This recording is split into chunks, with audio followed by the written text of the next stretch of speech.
What's up guys? Welcome to today's video where we are making amazing gluten-free donuts. I know just how hard it can be to find that perfect gluten-free recipe, but look no further, you have found it. If you liked today's recipe, don't forget to give the video a big thumbs up and also don't forget to hit subscribe for more great recipes. Today you will need 500 grams of gluten-free self-raising flour, 85 grams of caster sugar, 5 grams of gluten-free baking powder, and also in that little bowl I have a pinch of salt and 5 grams of xanthum gum, 75 grams of unsalted butter, 1 large free-range egg, and 200 milliliters of whole milk.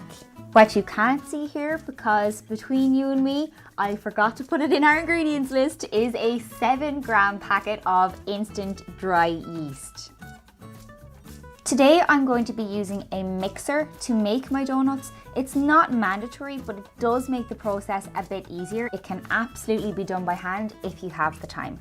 Give everything a nice whisk together, and that is not all of your dry ingredients. Silly old me, as I said, I forgot to include the yeast. I didn't forget to include it in the bake, so you will see it being added in, but don't forget to add your yeast in with your dry ingredients. Then we can go in with our wet ingredients, so adding in your milk, there's that yeast, and your whole free-range egg. I've popped the bowl onto the stand mixer, and I'm going to bring this together firstly using a paddle attachment. So either mix the ingredients together gently or pop your mixer on a low speed. So you can see over the course of about 30 seconds to a minute, the mixture really starts to come together. It's at that point then that you can turn your mixer off and switch to your dough hook. After all, donuts are essentially a brioche bread recipe. At this point, we can start adding in our chunks of butter a small bit at a time. One helpful tip would be to make sure that your butter is at room temperature. I would recommend mixing for anywhere from 5 to 7 to even 10 minutes depending on how your dough is coming together. You will notice some really stark differences between how this dough performs compared to your standard donut containing gluten. Gluten as a protein allows the bread to become stretchy and pliable.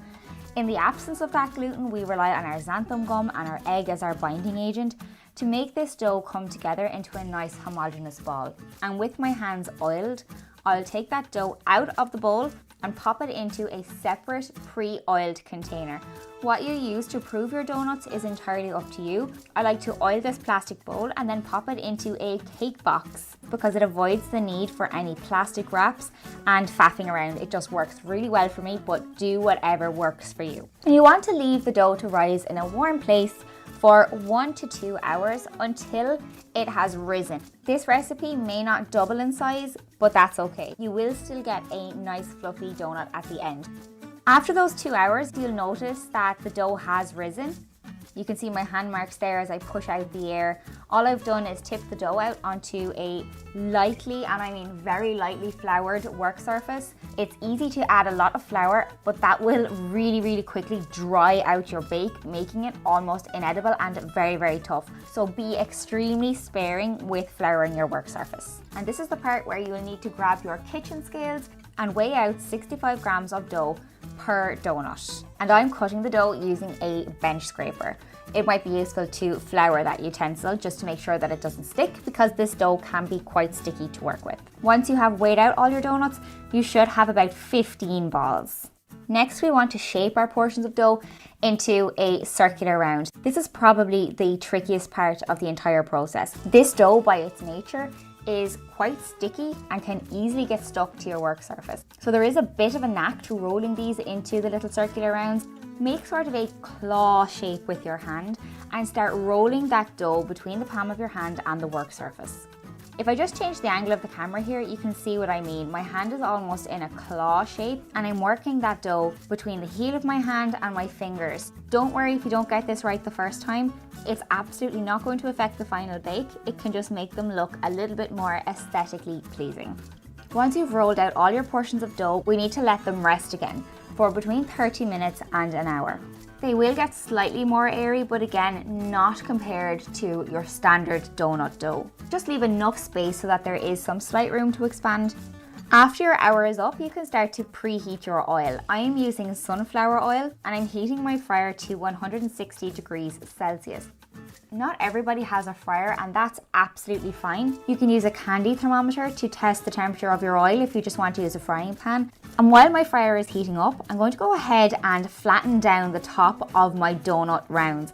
This seems weird considering we spent time shaping them. If you don't flatten them down before frying, you will have real trouble flipping over the donuts. I will show you a batch that I did just as a little tester to show you what I mean here. So flattening them down actually helps us to flip the donut and they will stay flipped over. I typically fry 4 donuts at a time and for 3 minutes and 30 seconds on each side, or until they're a nice deep golden brown colour. Frying gluten-free donuts is a longer process and it's at a lower temperature than a standard donut. And wow, they look absolutely brilliant. They are quite golden in colour, but don't let that put you off. As long as they are not leaning towards the burnt side, deep golden is the perfect colour that we want.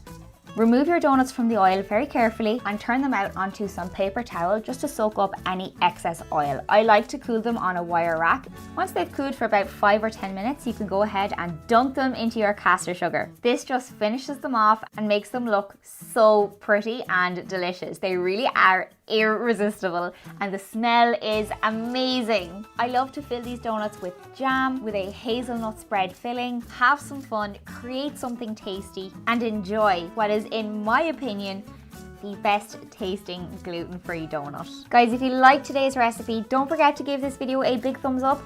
Also, as I mentioned at the start of the video, don't forget to hit subscribe and share this video with all of your gluten-free friends. And I will see you in my next video. Bye!